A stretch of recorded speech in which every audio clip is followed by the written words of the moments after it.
Welcome to the Walk-In Art Center's Artist Spotlight. Today, our featured artist is Lori Remmel. Hi, Lori. So I think the first question we want to get to know is who are you? And maybe like, what are the things that you like to do? Your family, do you have a family of your own? What is your day job? Things like that. But let's start with where you're from. Okay, I'm from here. I'm from Schuylkill County. I went to Tamaqua Elementary School, and then I went to Kutztown University, and then I randomly ended up teaching high school at Tamaqua Area High School for a long time. And now I'm teaching at CCA, an online school, and I'm teaching 8th grade art, and it's a fun new adventure. Awesome. And I have 2 kids, Jonah and Quinn, and we live out in Lewistown Valley, out in the country, where it's very beautiful with big, big sky. That sounds wonderful. So tell us a little bit about your background creatively speaking. I feel like I've always been creative, and I've always kind of done my own thing like that. I remember being really young, like going to daycare, and the other kids would play on the swing sets and things like that. And I used to walk around the perimeter of the park and pick up garbage, like little rubber balls and just dirty things, bottle caps and things. And I used to collect them and then make little robots and dolls out of those things. So I feel like I've always kind of done my own weirdo stuff with garbage. That's like really what I do. I make a lot of art, and I like to use things that would have been thrown away. So share then an overview of your artistic endeavors. What?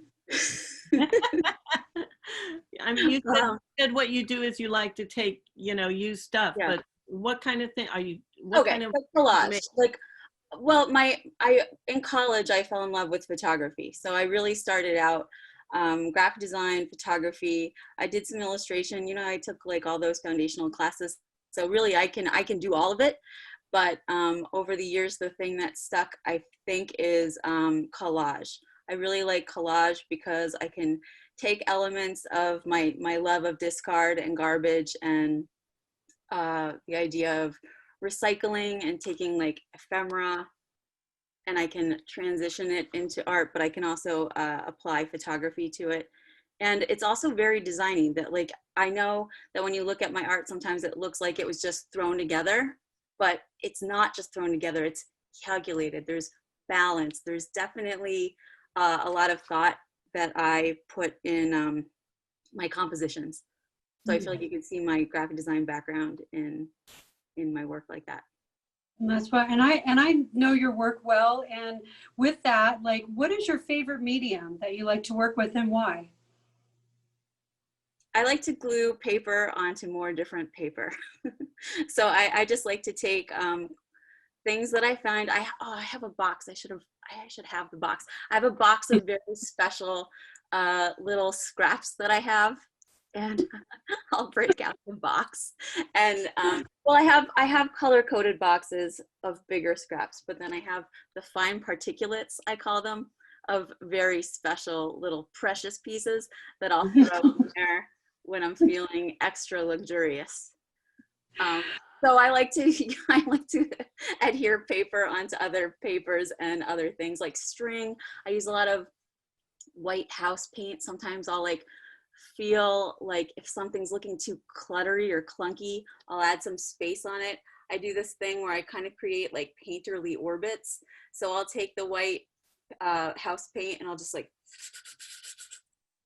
get a little loosey-goosey with my arms and create some orbits, and that kind of creates some space, I think, in my work. I know you use resin a lot in your work, which I really think is fascinating. What is your preferred medium of all the stuff that you use? I like gluing paper to more different paper. but about the resin though, I'm a real sucker for surface nuance. So I really pay attention to like the matte textures versus like the sheen. So a lot of, I spend a lot of time working on the surface. So people maybe don't notice that kind of thing, but like if something's all shiny, I don't like that. If something's all matte, I don't like that. So a lot of my work has like, I'll do it and it'll have acrylic medium that's gloss medium on top, but then I'll take some matte medium, throw that down so that it's matte, but then I'll go back in with resin and add some like little glob orbits. Again, I feel like there's sort of a relationship in some of my work that's planetary. There's definitely bodies, round bodies orbiting around each other in my artwork. And I can do that visually with my scraps, but I can also do that texturally on the surface with my resin and matte medium ways. Love it. So, Lori, you're describing how you make the actual art, which is great, but where do you get the creative ideas from? What's your creative process behind what it is that you're making? When I'm working, I like to work really intuitively. I just like feel what the right thing to do is. But conceptually, where do I get my concepts? I feel like I observe the world around me really, and I notice things. And sometimes if I'm puzzling over something, I try to get through it. I figure out, I don't know, I do a lot of self-reflection, and I try to figure things out about myself and the world around me. And sometimes I like things, sometimes I don't like things. And if I don't like things, I try to use my kind of visual voice to say so. And I'll show you some examples of what I'm talking about in a little bit. So is there an aspect of your art that you would say is like your most favorite or the most fun to do? Is there a part that you really like enjoy the most? I like the beginnings of things. I like the beginnings of movies. I like the beginnings of music. I like the beginnings of art. So I like to create like the really loosey-goose sort of foundations where I don't care what really happens yet. I'm not preciousy about it in the beginning, or I try not to be preciousy at all about the work. But I feel like when I'm first getting started, it's really just like whatever happens, happens. Like I'll have a pile of art that never turned into anything because I did my thing and it didn't really speak to me. So I like the beginnings of things. I like to kind of just lay things down without having a care about it. With Like that said, at the end, if I like something, like if I do something and I like it, and then I'm like, then I get a little like, I don't know, should I add beads there? Should I put resin? And then I start second guessing myself, and that's bad. I feel like I just need to like go for it. with that said, what is the hardest struggle you have to lay that feeling or those ideas or those loosey-goosenesses down on whatever material that you're putting, wood or mirrors, or I know you use a lot of different mediums, but what is the biggest struggle that you have? I don't know that sometimes I struggle with how to hang things. A lot of the work, I don't like when things are very structured sometimes. So sometimes I'll just work on ripped pieces of canvas or like leather, which I'll show you soon. But some of my shapes are really irregular. So sometimes then in gallery settings, I have to figure out, well, how am I going to hang this? Am I going to string it up with a fishing line from the ceiling, from the wall? Like, am I going to build it out from the wall with like, I've tried all different things for as far as presentation.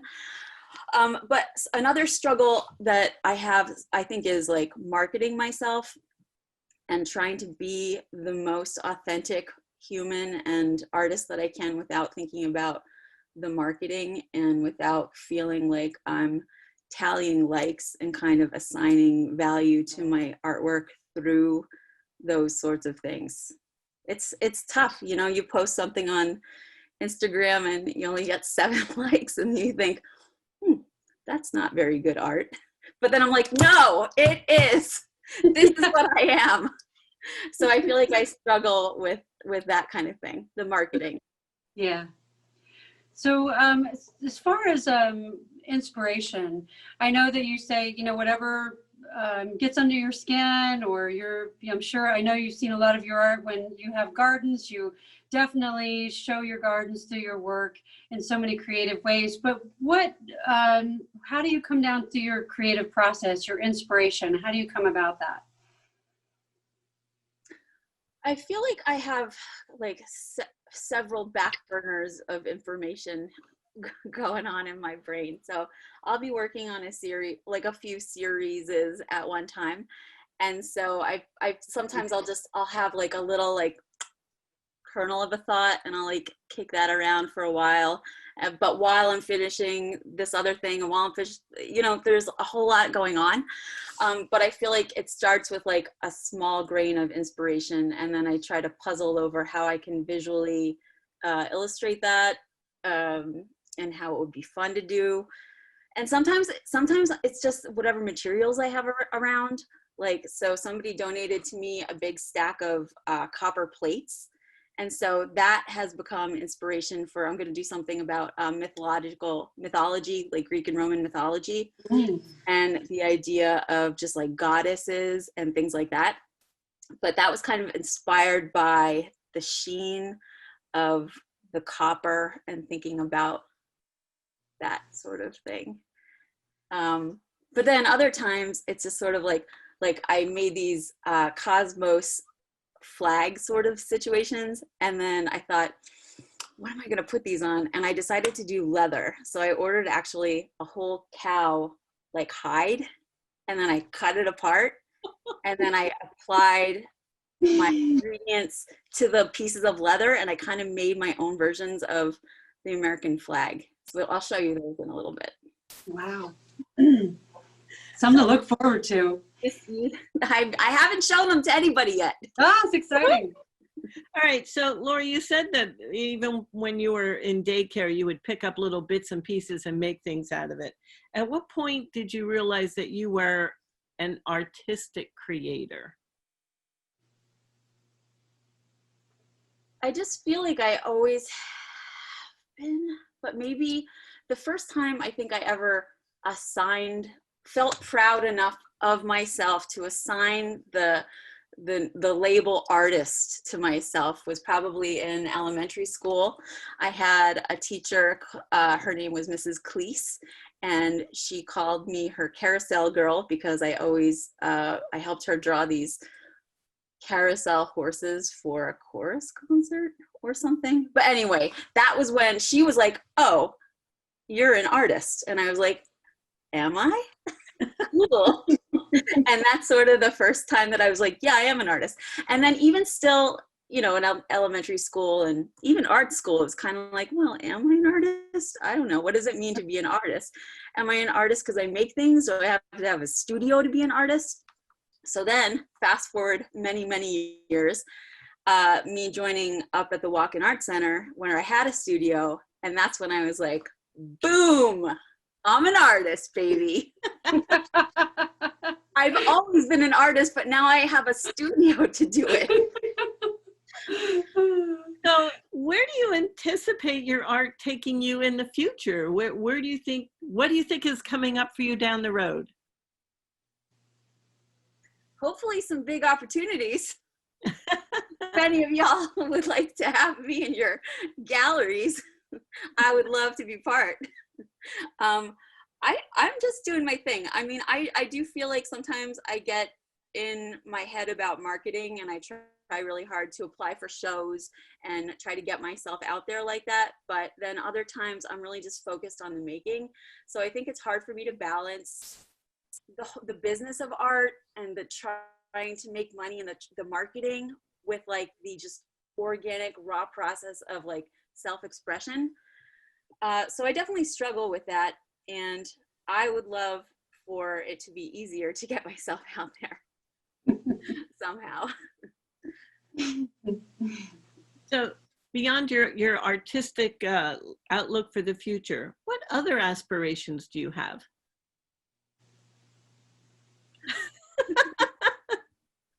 Well, I'm working on getting a studio built at my house. which I'm excited about. I love the idea of having many, many surfaces that I can spread out all over the place. But in my personal life, what are my aspirations? I'd like to learn how to play the ukulele. I'm going to continue gardening. I really need to get back into the workout regime thing. So I want to get like skinny. Okay, that's it. I love it. So I know you had said earlier how events or things can kind of get up underneath of you. Give me some examples of maybe two of some things that really affected you that you felt the need to make art. Well, quarantine, the whole dealing with global pandemic real quick without, any kind of getting used to that idea really affected me. And it was hard to really get motivated to make artwork during quarantine, but I got there. At first, I was just too anxious and depressed, and I just sat around like glued to, Facebook and the terror of social media. I'm sorry, what was So what Got it. what No put this impacted in. you? I think you answered the question. It was one or two. What big events impacted you to create art? Yeah, I've really gotten stirred up about the political situation going on in our country over the summer with the rioting going on, the presidential election. The environment, there's so many big, huge things going on that really drive me bananas. Mm-hmm. And it's a touchy subject around here, especially. Yes. So Anyway. Well, if you could have dinner with anyone in the world at all, who would it be and why? I saw this question on the list and I thought, that's an interesting question. I didn't think about it. I would like to have, I'd like to hang out with like Basquiat. I like some artists that just would also do that, just like throw things together style thing. I think that would be really cool. That's fine. There you go. There's an answer. So how long have you been associated with the Walk-In Art Center? And what is, and in what capacity are you involved with the Art Center? I got involved with the Art Center a long time ago. Time and space are difficult for me to understand and manage, but I've been there for quite some time, long enough to have switched studios a few times. And my capacity there now is that I'm an artist and an officer. Do it. I love that little smile at the end. So please share what experiences that you've had at the Walk-In. Maybe some big event or that would tell people what kind of the Walk-In Art Center does and what you participate in. I've had some really good talks with people over the years. It really feels enriching to be in my studio. Sometimes there's first Saturdays where people don't come in and it feels kind of hollow and empty. But other times when people come into the studio and I can really have a dialogue with them about my work and bounce ideas off of each other, that's really enriching and really fun for me. So I feel like my best moments were moments where I made unexpected connections to people through my art. But then also there were times like one time there was someone rolling through the Walk-In and they saw my stuff and they said, "Whoa, you should show in New York City." And I was like, that sounds cool. And so she actually set me up with that, and I was able to have a show then in New York City, and it was awesome. So that wouldn't have happened, if I didn't have a studio at the Walk-In. in addition, I feel like a lot of my friends and my whole network of people that I know somehow has to do now with the Walk-In Art Center. Just for years and years. It's an awesome place for people to connect. And with that said, I want to tell people as well, when you are in your studio, you are really there. You are making art, you're connecting, it's all over your studio.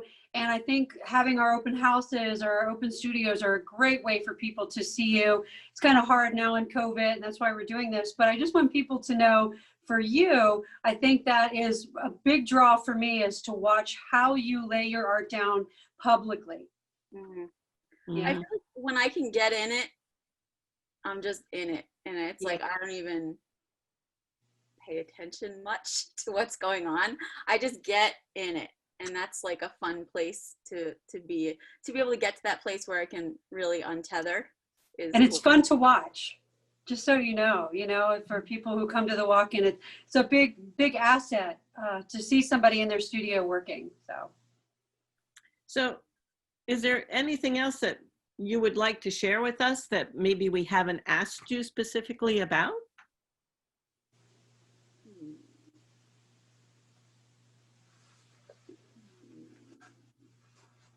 It's okay to say no. No. There you go. But I do have a presentation that I'd like to show you. Oh, is that a separate video? That's a separate video. So Lori, is there anything else that you'd like to share with us that we haven't specifically asked you about? Actually, yes, Lorraine, thank you for asking.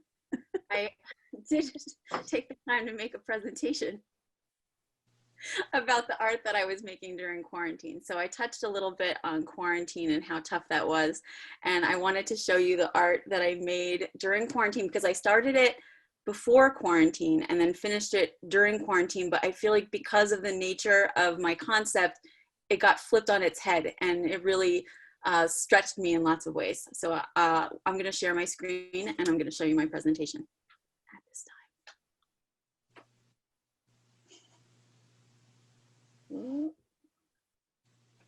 Not now, Chris. So anyway, I want to talk to you today about my concept called Screen Time. This series investigates the siren song of social media on our lives as it relates to connection. So basically, a couple years ago, I feel like I was spending too much time on my phone, and I started just feeling kind of gross about it and wondering about my real connection to people versus this like sort of fake connection. So I was investigating that idea. So what I did was I took screenshots that I just randomly had on my phone, and I transferred them onto phone-shaped pieces of wood and then embellished them. Oh wait, To create the series, I transferred screenshots that I had on my phone onto wooden panels, which were embellished tediously with beads and sequins, an analog representation of the pixels that we see when we engage with our phones. So basically, I wanted to kind of handcraft these phones.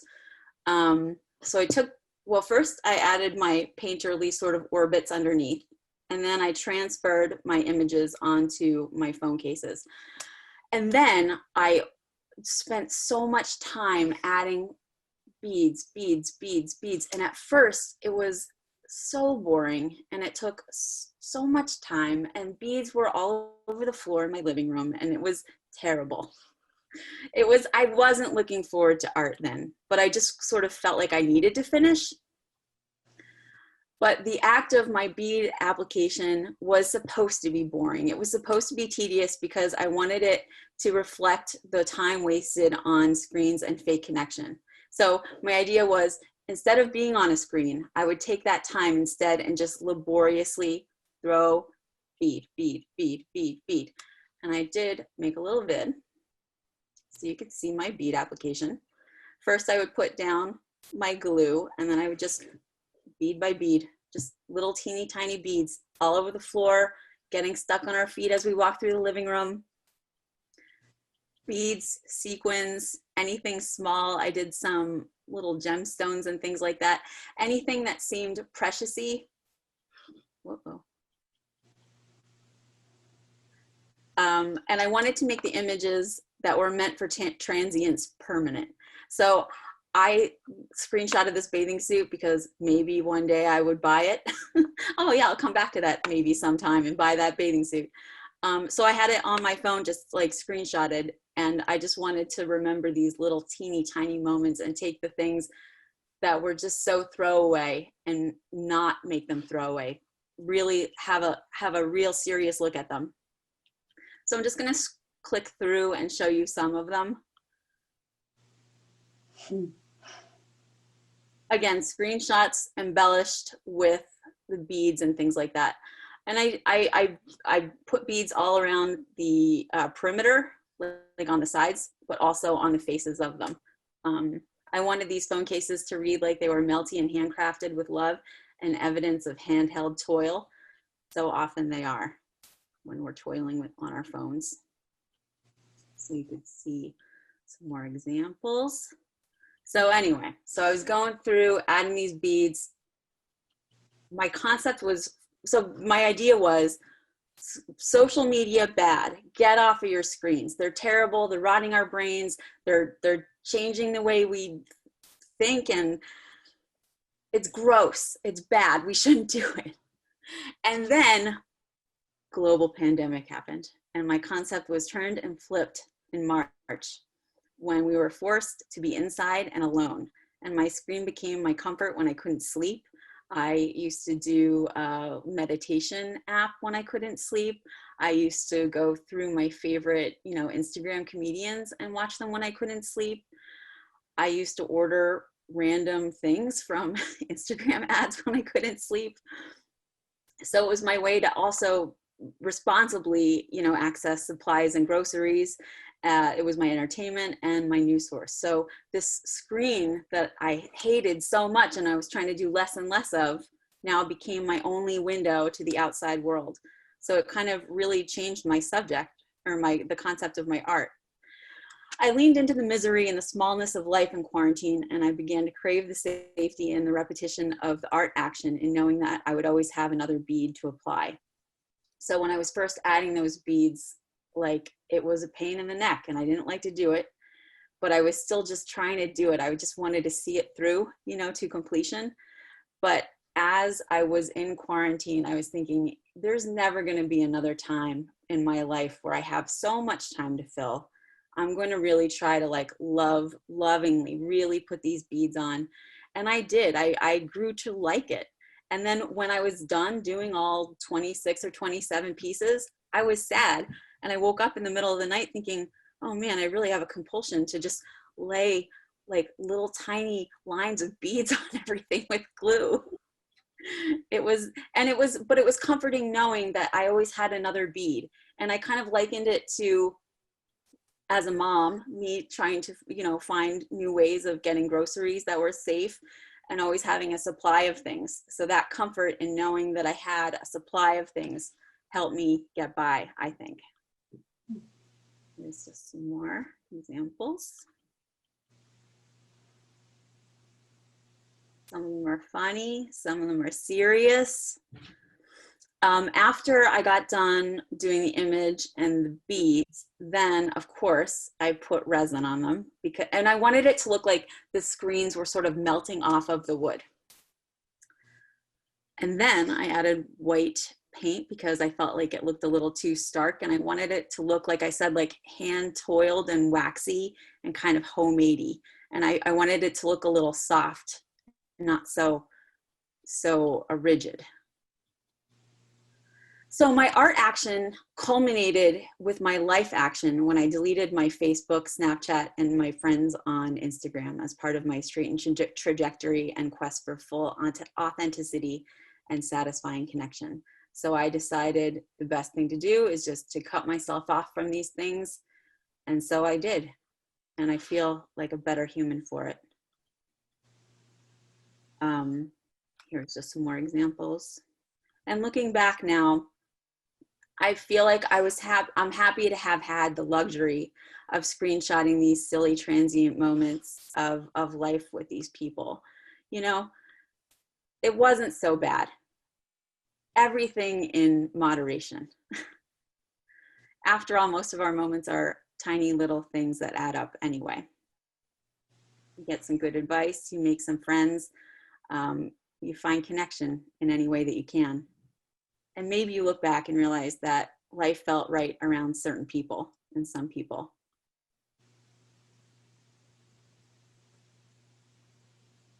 And songs and flashbacks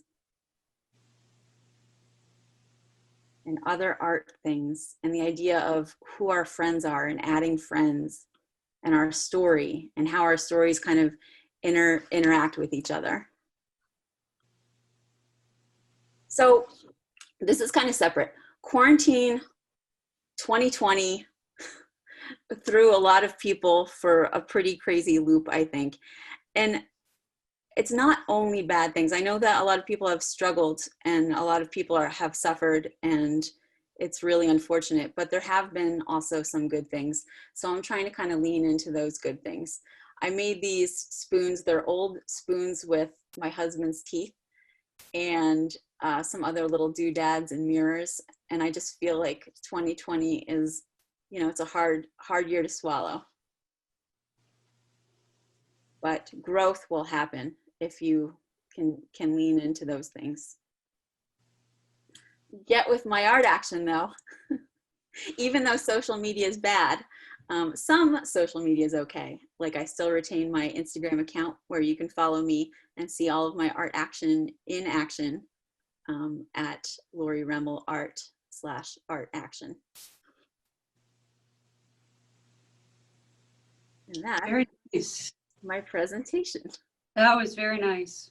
Yes, thank you very much. So will you have the items that you just featured, will they be available for people to purchase if they want to? Heck yeah.